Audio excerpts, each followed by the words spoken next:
Hublay Pibaro kani kalong kajing pentip kabawan lingba naka Government of Meghalaya Office of the Deputy Commissioner West Khasi Hills District Nongstoy.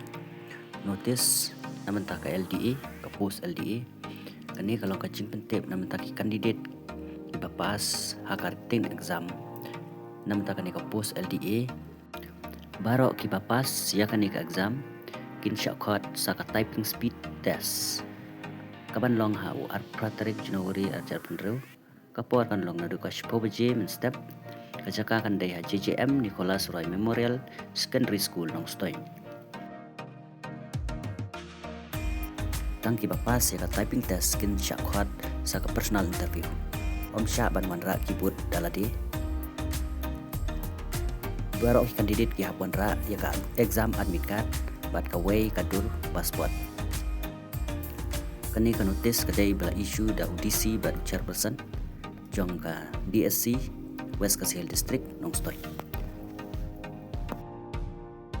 Sengo ba share kani ka video siya baro kitu ki candidate ibapas ya kani ka exam.